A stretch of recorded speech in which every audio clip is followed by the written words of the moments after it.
compte à la promesse. Il espère en Dieu. Il ne tremble pas. Même si les choses se compliquent, il sait où il va. Frère, la promesse, à cause de la promesse, on peut régler toute sa vie. On a donné un exemple. Une promesse de 2500.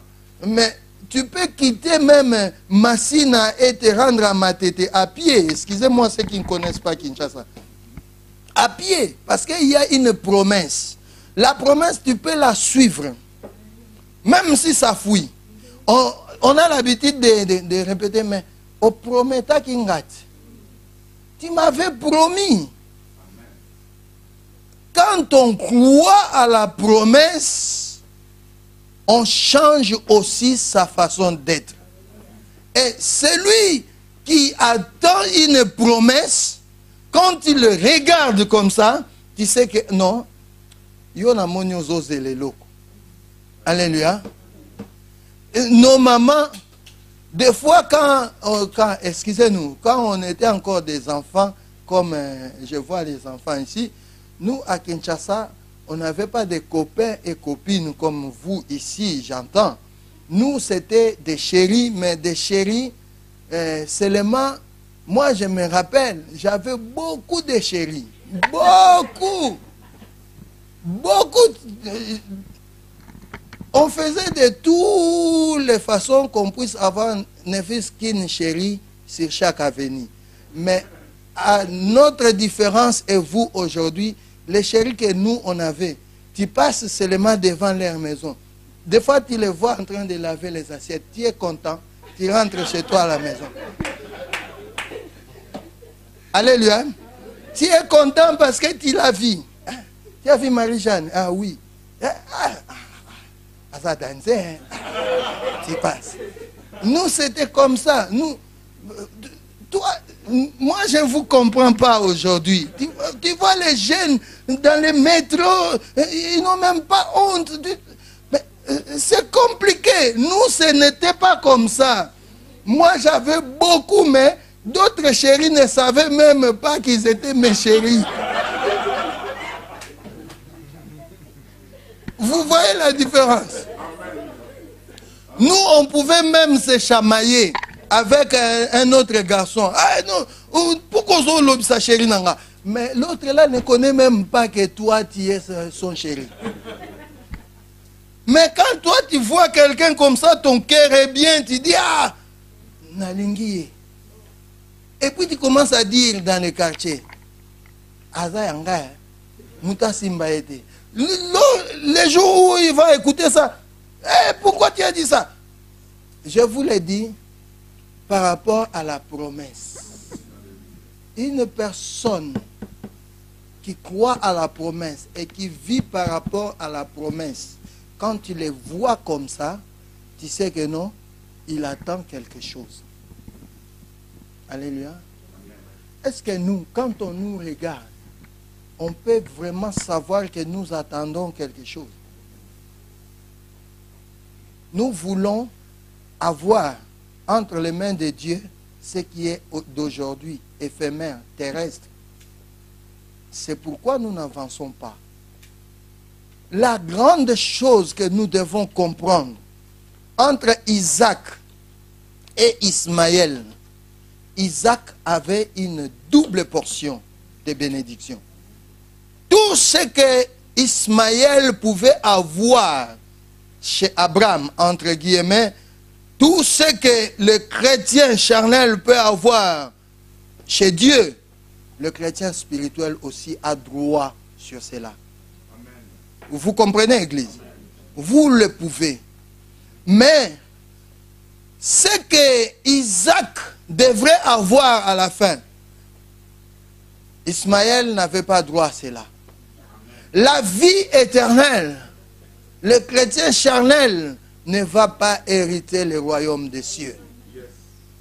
Le chrétien charnel aura des difficultés pour marcher selon l'esprit. Mais quand il marche selon l'esprit, bien-aimé, tu peux dire, un jour, j'étais encore au Congo, je suis entré dans la parcelle de mes parents, on m'a montré un arbre, je ne sais pas, goyavier. On m'a montré, vous connaissez à Kinshasa des fois les goyaves, c'est un arbre capricieux. Quand ça fait des fleurs, ça donne des fruits, mais ces fruits-là, dans un certain moment, ça va sécher et ça tombe. Et botaka, mais tolia kangote. Hein?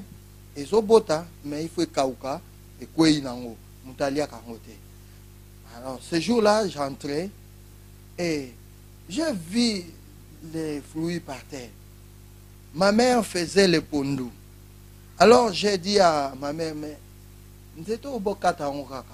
alors, ma mère m'a dit, non, mais malgré les oignons qu'on a vu sur tout le monde entend l'ingala. Hein?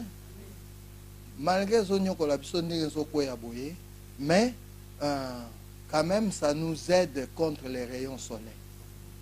J'ai regardé cet arbre. J'ai dit à l'arbre, j'ai dit, je reconnais qu'un jour, Jésus avait dit à l'arbre de sécher et cet arbre-là a séché. Mais toi, je te commande à partir d'aujourd'hui de produire des fruits et de ne plus laisser sécher tes fruits. J'ai parlé à l'arbre. Et puis ma mère m'a dit, et à cette époque-là, lorsque les églises de réveil ont commencé, nous, on nous disait que nous sommes des magiciens. Surtout mon pasteur avait la réputation d'un magicien. Il a été même chassé à la Cadèze à cause de ça. Alors ma mère a dit, moi je n'étais pas encore en Europe, mais parce que mon pasteur venait de l'Europe. Alors je suis parti. Quelques jours après, je viens chez ma mère, on m'a donné à manger avec des goyaves. Et puis il me dit, tu vois l'arbre là, c'est ça. Ah. Et bon, tu peux solo. Ah, ok. Frère, si tu n'es pas un chrétien selon la pensée humaine, tu es un chrétien selon la pensée de Dieu, tu peux dire même à la pluie, arrête, la pluie va écouter. Amen. Notre problème, parce que nous tremblons trop, nous sortons de la pensée de Dieu et nous vivons comme ceux qui vivent selon la pensée des hommes. Beaucoup de chrétiens aujourd'hui, il y a 5 choses qui m'étonnent beaucoup dans le monde. 5 choses. Et ces 5 choses-là, si un chrétien n'arrive pas à maîtriser cela, il est encore dans le camp de ceux qui mettent les citrons dans les métros.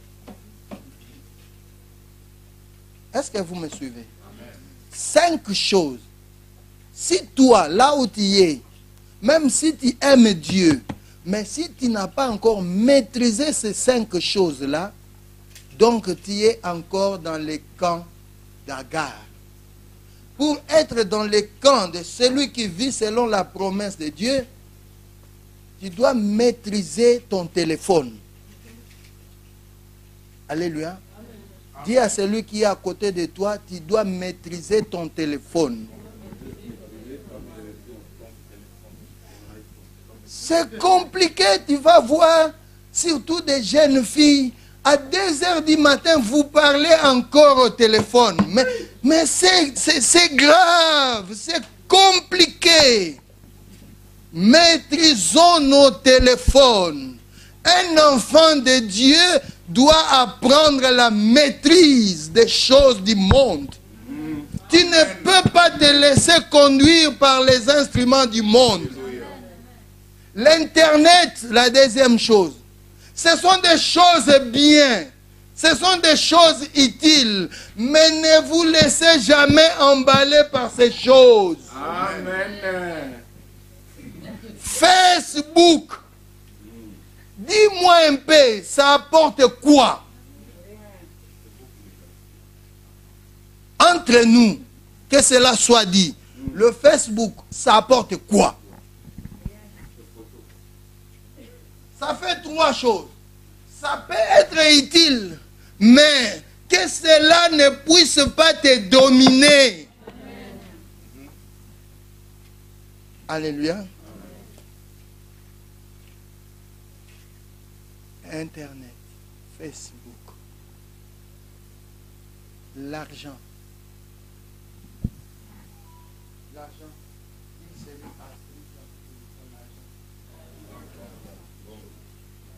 Vous savez, l'argent est une bonne chose. Il n'y a personne à qui on peut donner l'argent et qui te dira non. L'argent est une bonne chose. Dieu a besoin de l'argent. Le diable a besoin de l'argent. L'homme a besoin de l'argent. Pour détruire le monde, on a besoin de l'argent. Pour construire le monde, on a besoin de l'argent. Frère, il faut avoir le discernement dans tout ce qu'on nous présente. Un chrétien qui vit selon la pensée de Dieu ne peut pas se laisser entraîner par ces choses. Je ne dis pas que c'est mauvais. Je ne dis pas que c'est un péché. Mais non, à Lingala, on dit tout excès boutou. Traduis ça en français. C'est-à-dire, tu peux utiliser, mais fais attention. Toi-même, tu dois savoir placer les bornes, les limites. Ça ne peut pas t'avaler. Tu vois même un verre d'eau. Quand tu bois un verre d'eau, quand il fait chaud, c'est beau, n'est-ce pas? C'est bien. Mais prends un peu trop d'eau. Tu sauras. Ce qui était bien au départ va devenir un cauchemar pour toi. J'ai déjà vu des gens tourner par terre parce qu'il a trop bu. Alléluia. Le diable, qu'est-ce qu'il fait? Tu es avec ta mère à la maison. Tu es avec ton père à la maison. Tu es avec ta femme à la maison. Vous ne vous parlez pas. Vous n'avez pas le temps pour vous parler. Mais par contre, vous avez du temps pour parler avec des gens que vous ne connaissez pas. Des gens que vous ne verrez peut-être jamais dans votre vie. Mais tu n'as pas le temps. Dieu, le principe de Dieu, ça commence d'abord par soi-même. La Bible dit, aime ton prochain comme tu t'aimes toi-même. Ça doit commencer par moi et celui qui est à côté de moi. Mais comment on laisse ceux qui sont à côté pour aller vers ceux qui sont en Afrique du Sud? Oh, j'ai des amis, 250 amis que tu ne verras jamais dans ta vie. Distraction. Dis à celui qui est à côté de toi, distraction. Distraction. Nous avons deux sortes de chrétiens. Deux. Un chrétien qui ne verra pas Dieu au ciel et un chrétien qui vit avec Dieu sur la terre et qui vivra avec Dieu au ciel. Celui qui vit avec Dieu sur la terre est différent. On ne reconnaît pas un vrai chrétien parce que tu as une jupe. Ce n'est pas parce que tu as une belle chaussure que tu es chrétien, non. C'est parce que quand tu entres dans la maison de quelqu'un, cette personne-là est bénie. Amen. Amen. Qui peut apporter la bénédiction dans la maison de quelqu'un qui l'a visité? Si tu as Dieu, tu amènes la gloire de Dieu là où tu vas.